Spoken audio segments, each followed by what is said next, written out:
Welcome back. This is our little intro song for our conversation that we call Cripes. Come on, you got to be kidding me. This is where we recognize there's some things in this world that just aren't the way they're supposed to be. Nope. And we don't have to live with those because we are called to be people who don't just have to say Cripes and come on, you got to be kidding me. We have to own that, and then we have decisions to make. Do we want to live in a world that's full of those, or do we want to make the kind of world we want? So we end each first hour with the Cripes. Come on, you got to be kidding me. And the second hour with the right on, the way that things are supposed to be. Yes. That's the decision we have to make. So we try to give out an award every week. We're going to be very quick on the Cripes, and you got to be kidding me. We're going to take some time on the come on.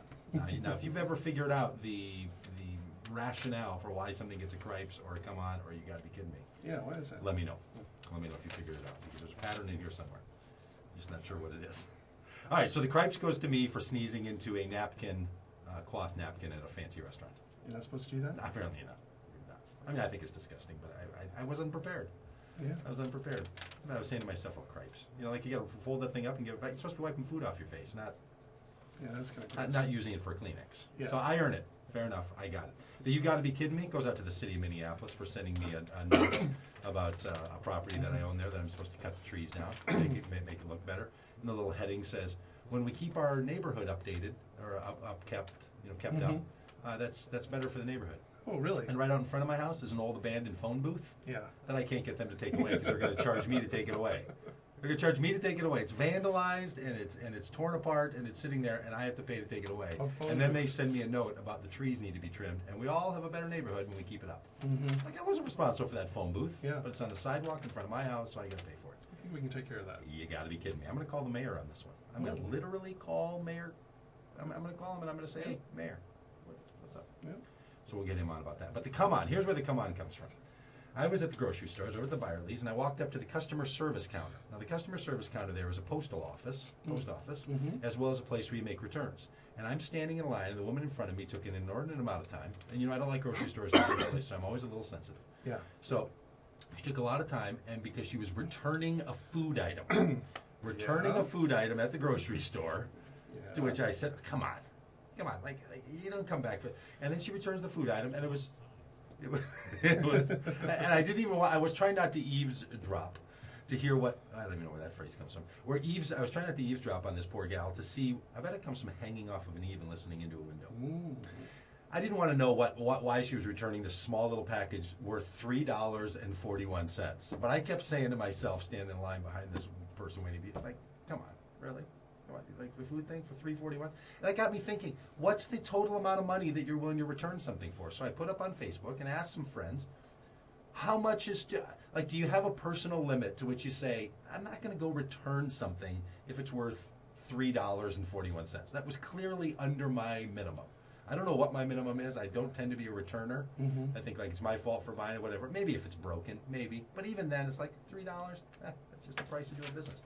So I know I'm way over on the scale of like, don't return things. And this woman was $3.41 was clearly inside her scope. So I did a little voice recording, which is how I remember these Cripes come on, you gotta be kidding me. Yeah.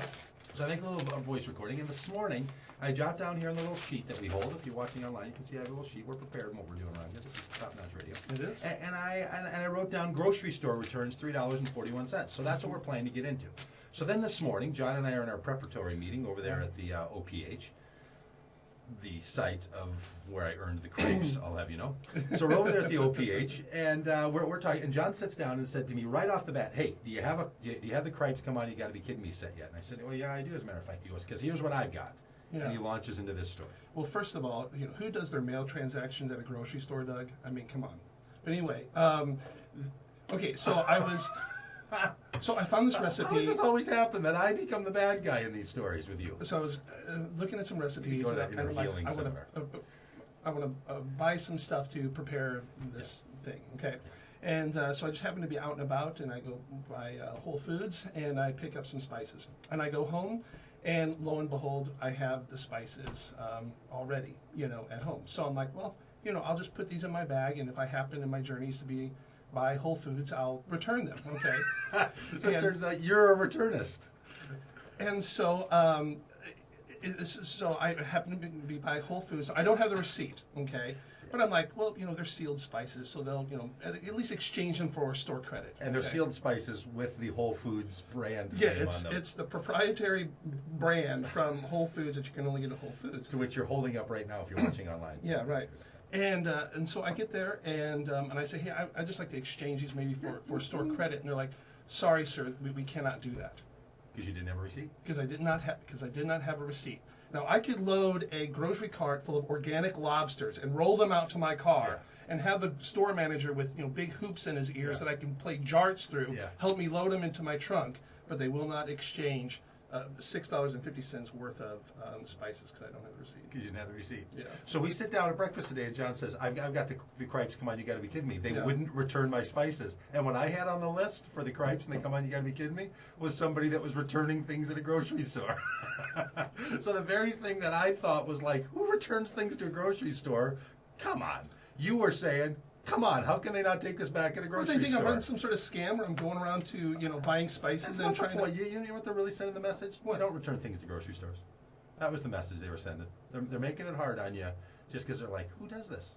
I think they're on my side. I think Whole Foods is on my side on this one. I could eat a teaspoon of nutmeg every day for the rest of my life and not go through this bottle. Well, I'm with you on that. Whoever decides how much volume should go in the particular spices does seem a little much. Like the canisters you have here. Yeah. I don't know how much is in that thing. Like 7 ounces. 1.92 ounces. 1.92 ounces, but it's an enormous jar of nutmeg. Yeah. Like how much French toast are you making? That's a lot of apple pie. Yeah, sidekick or new guy. What do you got? See, if you weren't such a fancy foodie. Almost spoken like a true Minnesotan back there. Ketchup is too spicy. So here's what I think's great about the cripes that come on. You got to be kidding me. What to one person makes them say, "How could this world be more broken?" Right? I mean, you got to be kidding me. To another person, they're like, "That's exactly the way I want the world." This is what makes living with each other a little bit of work, a little bit of difficulty. Is what I thought was totally earned the cripe and remembered it by recording for almost a week.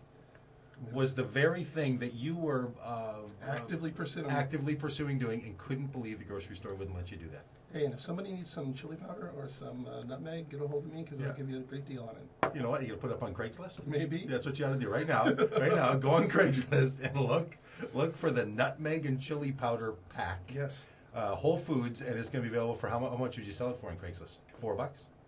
No, $6.50 what I paid for it. Okay, that's gonna earn you cripes too. And you know who's gonna be on this with me? This gal named Janelle. Yeah. Janelle Krupnik is gonna be with me on this. Who put on her Facebook status, "Hey folks, when you sell stuff on Craigslist, you don't sell it for the retail price. This is not used. This is unopened. It doesn't and matter. it's organic chili powder, whatever the heck that is. You gotta be kidding me. See, this is why we live in a world that has conflict. It's not just religion that causes conflict. It's not just politics that causes conflict. It's just people differ in how they want to live in the world. The thing that makes one person crazy is the thing another person desires. I mean, I could get like 3 gallons That's of a milk good for one. this. So let's just have a little peace. Okay. Let's just have a little peace in the house. All right. Hey, we're going to be back here with the guy that's trying to work up a little bit of peace when it comes to evolution and religion. Along with your host here, he says they don't have to be in conflict with each other. His name's Michael Dowd. He's an evolutionary evangelist. Not that he's evolving evangelism. He's evangelizing for evolution. You're going to want to hear him on Pagitt Radio, broadcasting live out of the Twin Cities on AM 950, the voice of Minnesota.